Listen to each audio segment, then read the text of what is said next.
Thunk. Hey guys, Jesse here. Yes, I'm still alive. Okay, no more questions.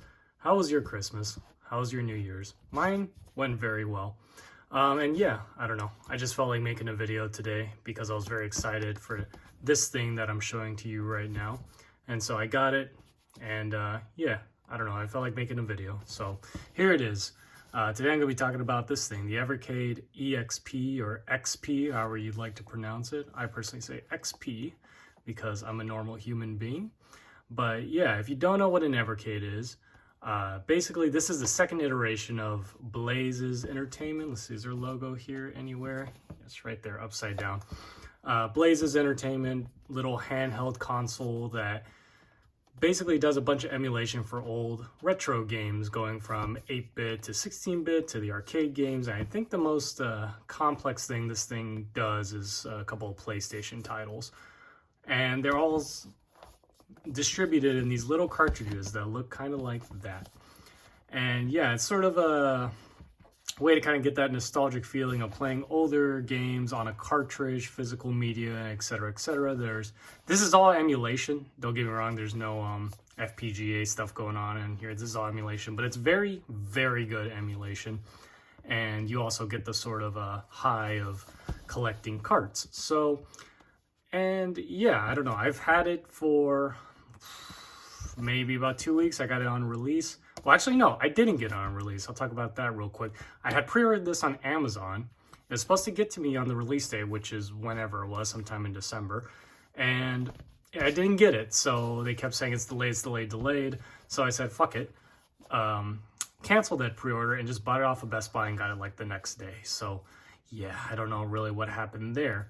On top of that, the company Blaze, on their Founders Edition of this console, which is all black, this one's white, obviously, their truck was like hijacked or something weird like that in the UK. So a bunch of people didn't get their Founders Editions this year, and they're supposed to be last year now. They're supposed to be getting it this year at some point. So condolences to anybody who pre-ordered the Founders Edition and just didn't get one. But hopefully they'll rectify that. Anyways, this is the normal one, and this is the one I'll be talking about. Now, obviously, I've opened this. It would normally come in a little shrink-wrapped package and everything, but mine's been open, and it's been well played. So, yeah, let's just take a look at what's on the box. So, yes, cartridge video game system, Evercade EXP, XP, or whatever. Comes with games from Capcom and IREM, or IREM. I'm going to assume it's IREM because kind of differently colored there. The IREM games come on a cartridge, a regular cartridge with a box and everything, which I'll show you here in a second. But the Capcom games are built in. You get 18 of them, which is a really good number, and it's a really good selection. But people are kind of upset that so far Blaze doesn't have any plans to release these games on a cartridge, meaning that if you want to play these on an Evercade, then you're just going to have to get the Evercade XP rather than having it on a cart and playing it on your original Evercade and the weird console one. I think it's the Evercade Versus or VS. So hopefully they'll release it on a cartridge or something in the future, or maybe you can download them some way through the Versus, but we'll see. So on the side of the box, we got some pretty art of some Capcom-ness. Down here, we've got what the thing actually is. So it's a cartridge-based system like we talked about. It has save states because this is all emulation. So every game supports save states, which is we'll talk about why that is kind of a hindrance for the games in the long run. Scanline filters, which I don't give a shit about, but there are 2 settings for it, and frankly, they're really not that bad. So if you must have scanline filters, these are pretty good. You can hook it up to your TV via a mini HDMI cable, which I don't really see the point. I mean, you got to like string this long cord from your TV to your little handheld, so I never really found the appeal of hooking up a handheld directly to your TV and playing off of it, but whatever. Tate mode, which is allowing for vertical play. We'll look at that later, but you can kind of get a little hint there what that's going to be doing. A little screenshot of the device itself. It is a very attractive device. We'll see it in person here in a second, but Yeah, 4 to 5 hours of battery life. I found this to be very accurate. I had a very long flight for Christmas and everything and played it through the whole thing and never ran out of battery, so that's pretty accurate. It has built-in Wi-Fi for updates and possible game downloads. We don't know quite yet. HDMI, USB-C. Here are the Capcom games, well, some of them. So you get 18 built-in games, Street Fighter 2, Hyper Fighter, Mega Man X, blah, blah. We'll look at them. I won't play every single game, but we'll take a look at them. But it is a very good selection. And then the Iron cartridge comes with 6 games, and that's all of them there. The big one particularly being R-Type, but the highlight for me being In the Hunt, which is a game developed by the people who made Metal Slug. And then, of course, these are some of the sort of little taster of different sort of games this thing can play. So you're getting a whole bunch of publishers and developers and stuff on board with this thing. So yeah, so what's the advantage of this over, say, some emulation box from China? Well, I'm moving the tripod. Sorry about that. Ooh, kind of weird. Okay, so the thing about those emulation boxes is they used to be very cheaply made, but now they're actually really high quality. And this isn't just sort of a ROM dump of every game on planet Earth onto one of these little devices, which is attractive to some people. But I find personally that I kind of get overwhelmed if I have a little device that has every single game known to man. I kind of scroll through thinking about what to play rather than actually playing something. And by the time I pick something, I play for maybe like 5 minutes and then that's it. Whereas with this, because I'm limited to the games and I've got to actually buy them, which they're really cheap, so that's nice. I find myself playing this a lot more. Now, Ashton's talked about this with the original Evercade, is the prospect of spending money because in order to play games more efficiently, if you want to say, because you have poor self-control, a positive prospect to you. I think that's sort of up to you. For me, it is, which sounds weird. It's like I want to spend money when I could spend less money to play the same games and have more. I know it doesn't make a lot of sense, but I have found I've played this a lot more than any sort of emulation machine or box or whatever I've ever had in the past. So there's that sort of weird aspect to it. You know, interpret that as you will, but whatever. That's sort of up to you. Another thing you're getting with this is because it's sort of officially backed and everything, all the games are officially published and released by the distributors and stuff, so that money is going back to the, well, more than likely the publishers than the developers, let's be real, but at least they're going to the correct rights holders, if that makes sense. With those emulation boxes, all your money is going to whoever made that little device and whoever dumped the ROMs onto the device. Haphazardly, I have to say, I always find that many of those ROMs just simply don't work. And then also the build quality of this is very, very, very nice. So it is a high quality product. Can't say that about Blaze. A few years ago, Blaze used to make some pretty nasty stuff, particularly Sega Genesis little clone systems that were awful. But this one, they've really stepped up their game.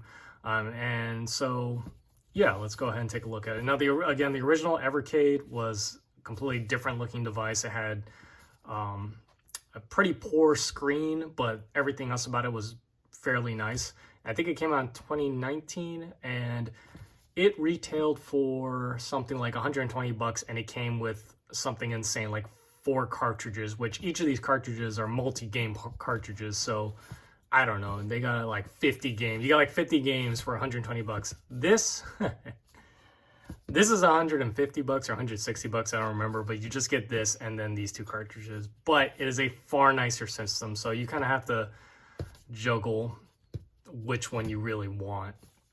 And then also with the original Evercade, there was a cheaper bundle that only came with 1 cartridge, and I think that was only 100 bucks or 80 bucks, I don't remember. And either way, the original was a lot cheaper and you got a lot more. This is more expensive and you get less. But again, it's a nicer unit, has a nicer screen, has its vertical Tate mode, has Wi-Fi, blah, blah. It has more features. So I don't know. You kind of have to determine for yourself what that is. That being said, they are no longer making the original. It's only going to be this EXP model, XP, whatever, and the Versus model, which is the console. Anyways, get that slip cover off, and we get this nice little black box. It says Retro Gaming Leveled Up, and you just kind of get little motifs of, oh, okay, maybe nothing. Anyways, let's just open it up like this. here's the device itself. It does actually come like this, no shrink wrap or anything. Yeah, it's very nice. We'll talk about that more in a second. Let's see what else we get. It's the least exciting part of the video, to be honest. Under here, you get a USB-C cord. As you see, I haven't used it because I have a zillion of USB-C cords. The iron cartridge, as you can see, I have not opened this yet. I've been playing some of my other games that I kind of bought in preparation for this. Now, real quick, these retail for about 20 bucks. Maybe 25 in some places, because this is a UK product, I believe, or UK company. So a lot of these games actually come out of the UK, and this is a completely region-free machine. So if you buy your game from Australia, UK, the US, whatever, it will work. I actually bought some of mine from Australia, which is a little weird, but they all work. And so about 20 bucks, I found a whole lot of them used at my local game store for about 11 to 15 bucks. So yeah, super duper cheap, and you get a fuck ton of games. Here's 6 games in this one. The ones in these purple cases are the arcade ports. So yeah, a little look at that. Tells you what they run on. Evercade Original is your original handheld, then again, VS is the console, etc. So I won't be opening that here, but I'll show you a cartridge later, or a case later. Maybe I'll do that now, but we'll see. Anyways, you get a little manual for the Capcom games. Now, this is a cool thing about Blaze and how they're distributing games. Each game comes with a hard case, como ça, and a nice full-colored manual. In this case, because there's no cartridge or box, you get just the manual separately. Now, the cool thing is you get a little introduction to the company, maybe a little history. Sometimes you get a history on the game itself, but you do get nice screenshots. In this case, you get all the move list for Street Fighter. You get all the controls, when it was developed, what was the platform, etc. Yeah, so it's really nice colored manual, very high quality paper and everything. So they kind of kill it when it comes to this stuff. So we'll take a look at another box here in a second, but I just want to show you this. So yeah, those are all the cartridges, etc. Then finally, you get a little quick start manual. Nothing special here, it just shows you what each little function and light and everything does, and blah, blah, blah. So let's get that out of the way and take a look at the device, its shelf. All right, so here's the Evercade EXP. As you can see, it's white. It's very white. I kind of prefer that it be black and the white be the special edition because, look, I'm a really hygienic guy, but this will turn a little grubby after a while, especially after playing some Mega Man and getting some like game time sweat going on. But either way, that's the color we're dealing with here. So let's talk about the controls real quick. The D-pad is absolutely beautiful. It's perfect. I mean, talk about like an evolution of the Genesis D-pad. This is just fantastic. It's really precise. It's really tight. Yeah, it's just great. So probably the best, honestly, probably the best D-pad I've ever used in my life. Like, I know it sounds like a crazy exaggeration, but it's really that good. All the buttons are really high quality. They click down really nicely and they feel really responsive, and yeah, it's good. Here are your sideways A and B buttons for the Tate mode, which we'll take a look at later. You got your menu buttons, start and select. These are more clicky. Feel really nice. So, I kind of don't like them because they're a little hard to hit because they're so small and vertical, but I think the idea was to avoid any accidental presses of those two buttons as if they were to be located down here in some different configuration. So they're not too bad. You get R1, L1, R2, L2, and these are all clicky as well. They're all buttons. So the triggers are just the way they are because it makes sense for the form factor. They're not actually analog. I haven't found any games that really use the triggers so far. Very few use these, like Street Fighter, for example, has the Super Nintendo setup where this is your heavy punch and that's your heavy kick. But aside from that, I really haven't found a use for them. Oh, that's not supposed to be in it. Just pretend you didn't see that. This is how it comes, no cartridge inserted. So top here, you get the mini HDMI cord. Like I said, I don't really see a point. You get the power button. As you can see, there's a very nice kind of roughed up texture here. It's very grippy. It's nice. It's hard plastic. It's not rubber or anything, but it is very, very nice. It's very comfortable. It's a very comfortable unit overall. Has a nice form factor. As you can see, it's not very big. I'd say about the size of a PSP.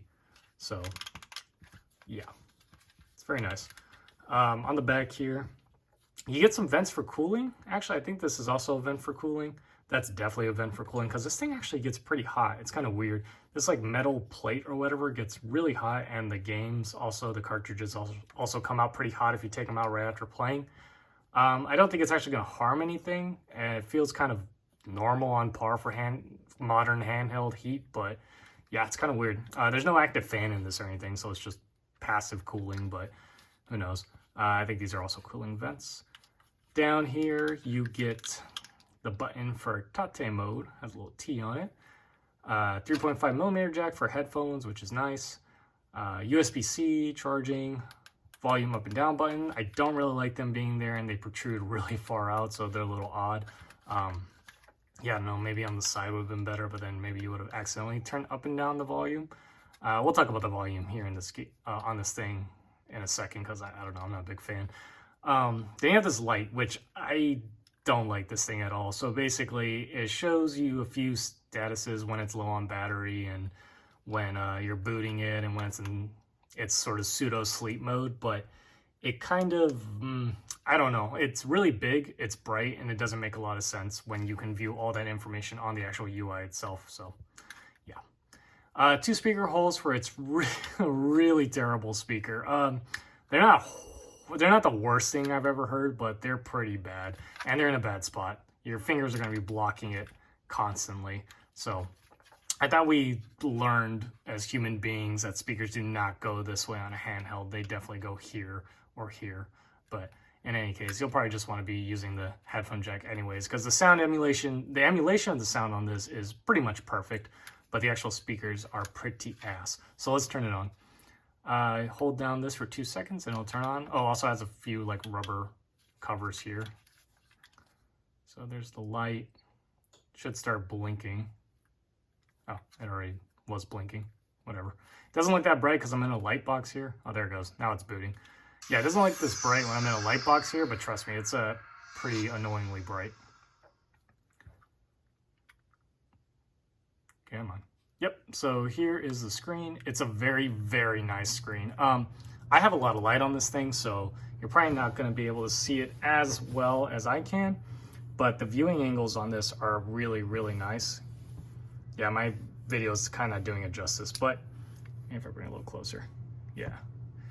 It's a nice screen. It's an IPS display. It's a little small, but I kind of like that for the retro games. I don't really like my retro games all blown up and shit.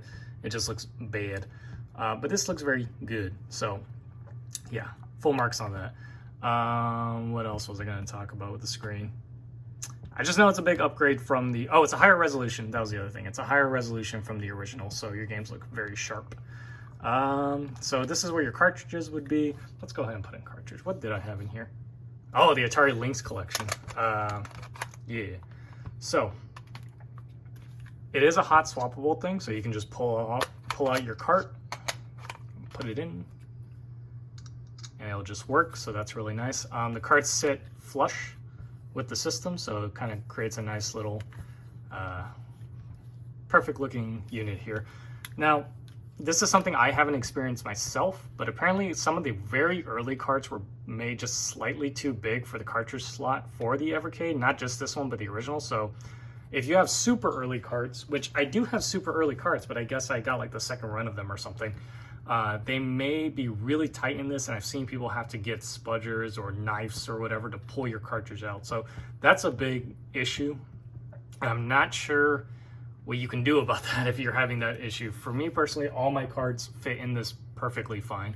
So anyways, yeah, pretty weird collection, right? The Atari Lynx. So that's the sort of obscureness we're working with here. We've got far more obscure stuff, which I'll show you in a second, but yeah, it's a good, the games that are out for this thing are really, really good, and the collections are very unique. I'm a big fan of it. Anyways, let's talk about what's actually on the system. So we have the Capcom collection here. You get 18 games.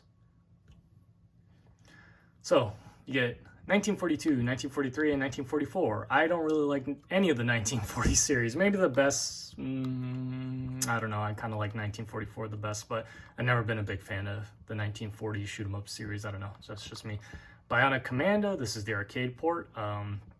Funnily enough, the home console ports are a lot better. Breath of Fire is an JRPG. I've never played it, but I know it's somewhat of a classic. Captain Commando is a beat 'em up. Not very good. I don't really like any of the Capcom beat 'em ups, to be honest. Captain Commando isn't that great. This was supposed to be Capcom's sort of mascot for a while, but they sort of gave up on it after that game kind of sucked. Commando, I believe, should tell you. Should tell you the bits this is. Shoot 'em up. What do we got here? Hold on. Okay. So I'm not sure if this is the insert coin. So this is the arcade port. So that's one thing I have to say about this device. You can't really tell. Well, let's bring something up.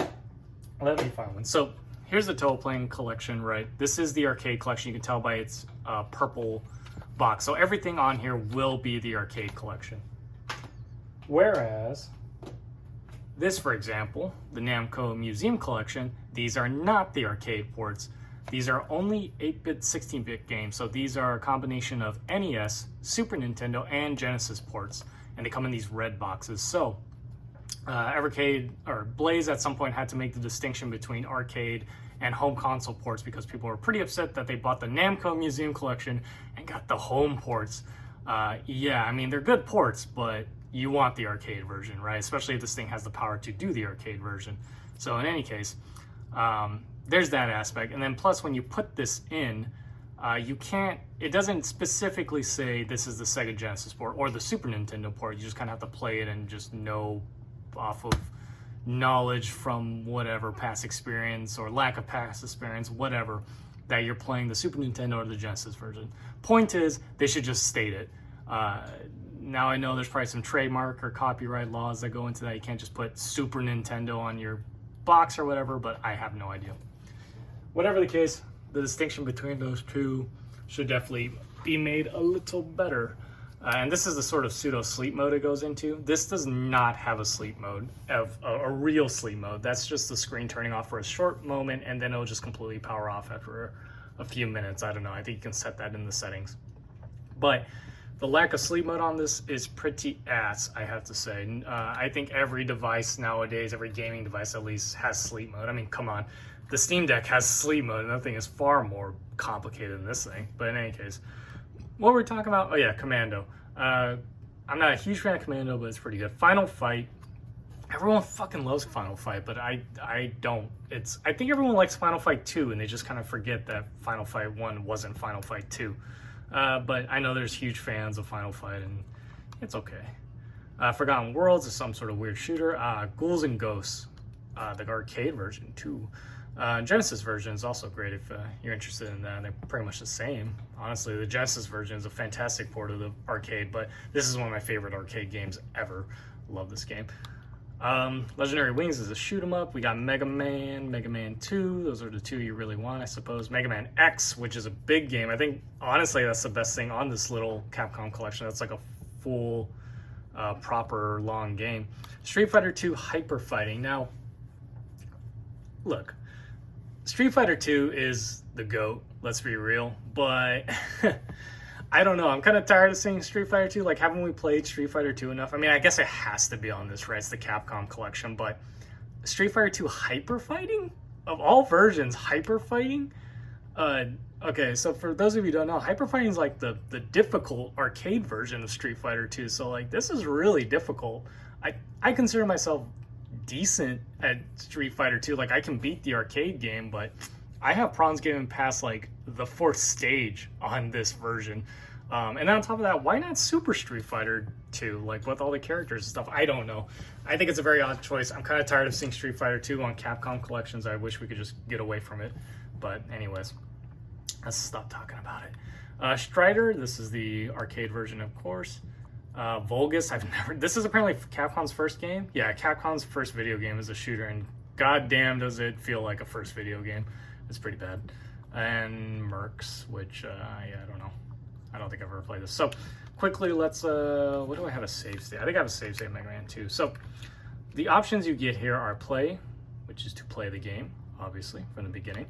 Last save, so this will just load up your last previous save state. You get, for some games, you get competition mode, which I have no idea what that is, and frankly don't really care. You might, maybe it's some sort of point scoring mode, and you can reset all the game stats if you have some like in-game stored stats or something for arcade games.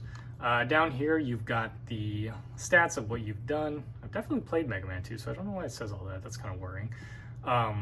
D-pad, or sorry, you get the controls and stuff here, so yeah. Problem is you can't rebind controls. In some games, you can pick different control schemes, but you should definitely be able to rebind controls completely. That's also something pretty standard on emulation machines, so that's pretty disappointing.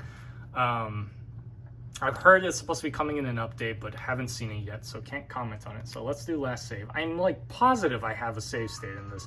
Yeah, here I am. Oh shit. Okay. Fuck. Okay. Anyways, yeah, as you can see, it just loads straight into a save state. If I go here to load save state, just loads it right away. And it's pretty fast. It's quite nice. In order to save, you have a quick save, which will just save it to the quick save slot. You can save to 6 slots in total here, one being the quick save. You can load your quick save here. You can view the controls. Again, some games have control schemes you can pick from, but none have control mapping, which is pretty poor. Here's your display settings. So you can pick from your aspect ratio, only one being the correct choice, really. There's original ratio, which is 4:3, pixel perfect, which is exactly what it is. It's pixel per pixel mapping. I don't really see a point in picking this unless you're a purist, but original ratio works just fine, which you should never pick though as full screen. I mean, oh, come on.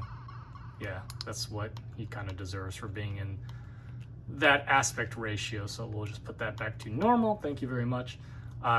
This is where you can pick your scan lines. Again, I'm not a huge fan of scan lines, but the ones that are here are decent. They're pretty good. I just always find that scan lines just darken up the image and give it more noise, so it just kind of affects gameplay. Bezel, you can pick from what the side bezels fill in with, so none is just none. Then you've got, as you can see there, a little preview there, just the different bezels you can pick. I personally like nothing on there whatsoever. A weird one you got though is this one, Ratchet Luft. It's some like artist or something that I guess got involved with this somehow. I don't know. It's a little weird. I was hoping the box art would be the box art for the specific game, but it turns out it's just like random box art from a whole bunch of Evercade games. Oh good, game over. All right, let me get that off real quick. But those are your display settings. We got a little bit more in the main system, which I'll show here now, but you can reset the game, which will do exactly that. And then you can quit the game, which will do exactly that. So yeah, pretty nice presentation. I actually really like this menu. I forgot to mention, I guess since I didn't mention it, you can assume that I like it. Hidden games, we'll talk about in a second. And this is some thing that can be distributed via Wi-Fi or something. Probably games of the week, or in the future, maybe downloaded games possibly. Under settings, we've got the same sort of display settings that you saw before, except you can pick a couple extra options. So the Tate mode will have different bezels you can set separately. I don't know what this is, dynamic rate control. I have no idea what that is. Now this is something I don't like. You can only control the brightness of the screen through this main menu, not in-game. It has to be in the main menu. Now, the battery life on this is really, really good, so I don't see the point of turning down the brightness, to be honest, but if you have to, this is where you do it. Screen dimming, this is what I'm talking about. So after a minute, it'll turn off the screen, this little light will turn on, but it doesn't go into any sort of sleep mode. So after, I think it's like after 5 minutes or so, it'll just shut down completely. And this is where you can turn on scan lines, only for the menu, which is a little strange.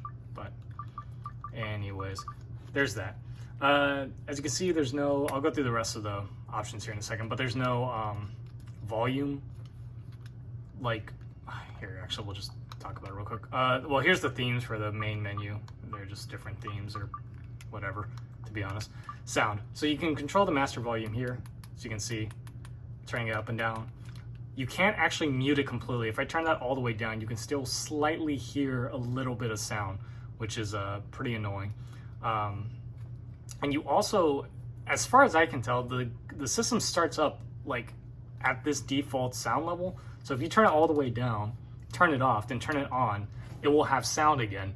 So that's kind of annoying if you're trying to, I don't know, start this up on a plane or something while traveling. You don't want to disturb everyone who's trying to sleep at like 1 a.m. on the plane. So yeah, kind of don't like the volume on how this works. Plus, as you can see, there's no indication that I'm turning up or down the volume. You just have to listen. Yeah, so pretty whack. Then you can separate the background music volume from the sound effects volume. I think mainly in just the menu. Yeah, it says menu, so you can't do that for games individually, which is understandable. Doesn't really work in emulation. So network is just your network. Accessibility, I think it's just like, yeah, high contrast mode. Language is your language. System, check for updates or reset it. Legal, credits, secret is cool. Not really. You put in some code and maybe you get some weird thing out of here. All the codes are available on their website, so you might get an image, you might get a secret game. Some of the secret games you gotta do little combinations here with no cartridge inserted to get a secret game, but the secret games aren't anything super special. They just seem to be like tiny little homebrew games that are just, you know, here for pure fun. So you don't gain or lose anything by not having the secret games or by having the secret games. The best one here probably is Gotris, which is like a combination of Tetris, Go, and Othello. So it's actually pretty good actually. So anyways, let's talk real quick about what I want to talk about next. I think that's all I want to talk about, the system itself. I kind of want to move on to the games now. But yeah, just, one last thing. I do remember now. We got to talk about Tate mode, of course. What's a good Tate game? Yeah, fuck it. 1942. All right, so Tate mode. Tate mode. This is basically vertical mode. So right now, this is what the game looks like. Oops. Yeah, so kind of small, right? Probably don't really want to be playing like this. Yeah. So you pause it so you don't die. You press the Tate button and it just whoop flips it like this, and now we can die in the full aspect ratio and size the game was meant to be played as. You got the A and B buttons here, and yeah, Tate mode works pretty nicely, and it's pretty kind of ingenious how they implemented this. So basically the Tate button will flip the game no matter what game it is. It does not have to be a shooter, meaning that it's pretty much backwards compatible with any previous arcade cartridge releases that would have supported Tate mode even at the time when this didn't exist. Let me give you an example actually. Pull that card out. We will pick, what's an older game here? I think I have, yeah, Tate East Collection. So this came out before this thing existed. Now, whether through a firmware update or just by design, we can play some games in Tate mode that were supposed to be played in Tate mode, even when Tate mode didn't exist, like Burger Time.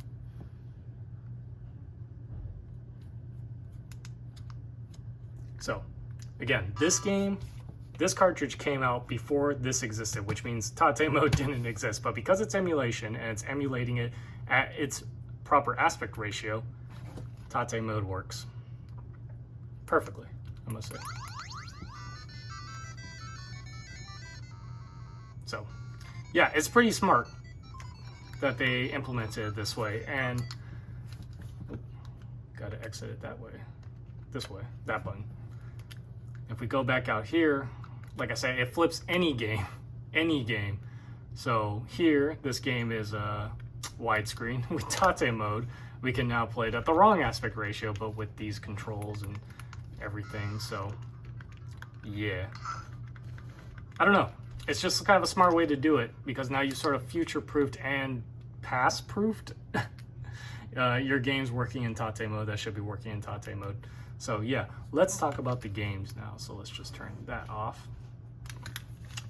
So yeah, again, here's one of the cartridges that comes with it. It has a nice little print of the whatever the card is, company, and then it has the name of the collection here. Now, each of these come in a little hard case like this. So the older ones listed all the games, the newer ones are kind of moving away from that. These are kind of reminiscent of the Sega Genesis cases, but they're very, very high quality. And then you get, again, full colored manual with the controls, a little bit of art, maybe some information about the company or the publisher or whatever. And so it's nice. I really like it, and they're very collectible, which, I don't know, isn't so nice. I don't like that they're numbered because they give you a serious sense of FOMO or fear of missing out, meaning that, oh, I've got Arcade Collection 2 and 3 and 5, but now I don't have 4 and I don't have 1, and now I feel like I need to do that, but I'm not going to do that because I don't care about Arcade Collection 1. Well, okay, I kind of do. It's the Atari one, which I really want. But anyways, here are some of the games I've got. Then here are some more. And then here are some more. As you can see, they're pretty easy to collect because they're so damn cheap. And they're fun to collect just because you have a really nice variety in here. So I've already showed you some classic arcade-ness. So now what are some obscure stuff? Look at that one later. So Gallico Arcade, or Gaelco, or whatever you want to talk about this. I think Gaelco was some sort of Spanish company or something that made some really fucking weird arcade games. But here are a collection of them, and there's also an Arcade Collection 2. They're not particularly fantastic games or memorable games, but here they are. So it's kind of nice for like game preservation and playing, again, some of these really obscure, weird games, which I'm really down for. So you got stuff like that. You've got, of course, some of your, as you can see, I haven't opened all these. This is probably my favorite card. I played all these games, even if I haven't played them on the Evercade, but some of these original cards. But this is the Renovation collection.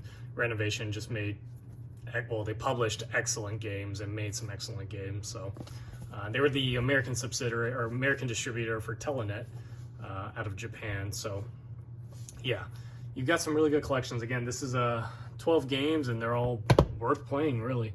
And then you've got some newer games. This is also what's kind of exciting about this is newer games are coming out. So some of these, where's my other one? Nope. Nope. Nope. Nope. I've got it here somewhere. Oh, here it is. So this is Mega Cat Collections 1 and 2. These are all indie games, newer indie games that were developed for older consoles. Now, pretty much all of these games are on Steam, but these are the original sort of ports of these games. So both NES, Genesis, and Super Nintendo versions of these games. Now, this comes to my point about the save states. Because every single game on this device is emulated and is basically a ROM of that whatever, of that particular console, it means that any newer games that come out for this have to be of this sort of retro developed style. So you're not going to get, say, like Super Meat Boy. You're not going to get Super Meat Boy on this thing because Super Meat Boy was never actually developed for the Super Nintendo or Genesis. It was only developed for Steam, even if it is a retro style game. So yeah, you kind of like, they're definitely like newer, older retro games, which is kind of, you know what I mean.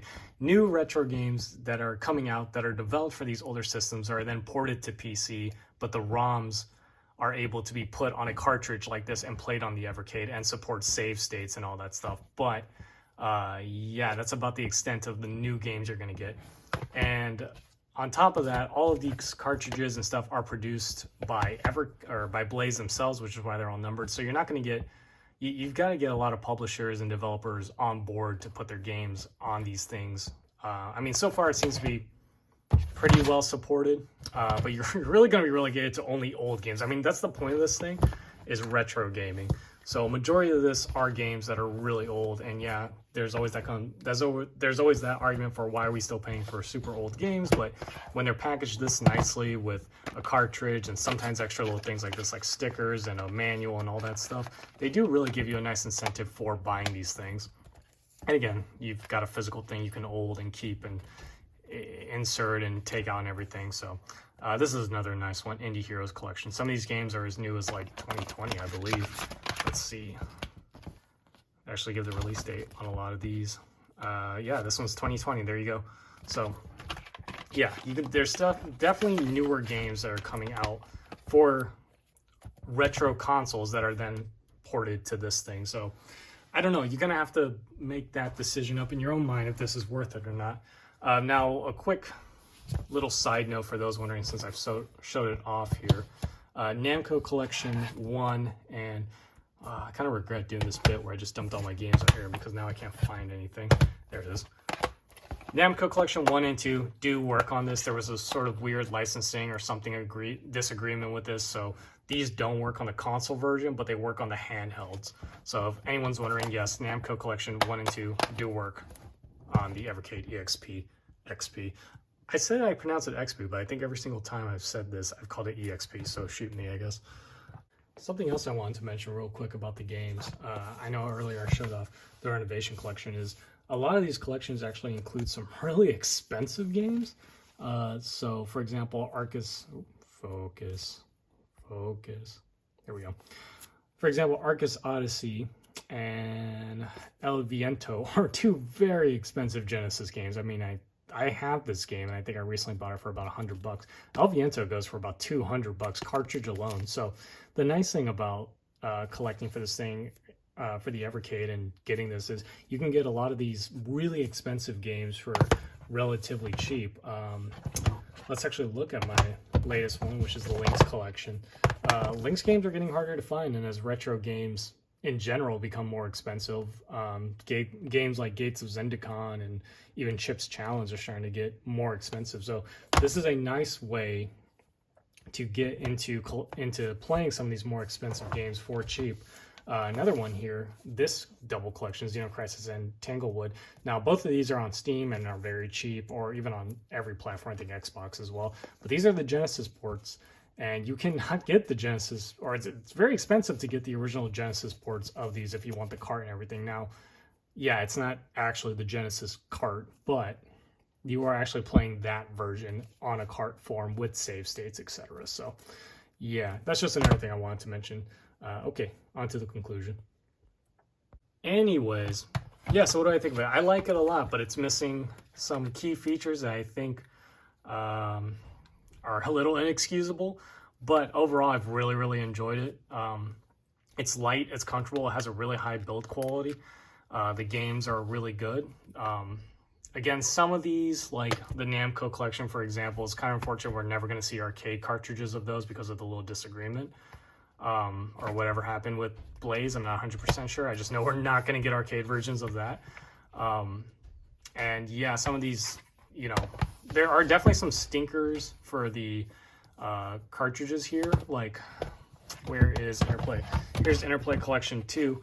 If you look on here, probably the only game you're going to play on this is going to be Earthworm Jim 2, right? Like, the rest of these games aren't great. In fact, they're all kind of shit. So some of these you are paying just for the one game, and they've sort of tossed in some other ones. There's some that are only 2 game cartridges, even though they are 2 very good games, like these 2 games. I've played them. I haven't played on this device, but I have played these. All Was Awakening and Cathedral are 2 very fantastic games, and I would say this is worth $20 for 2 games in this sense.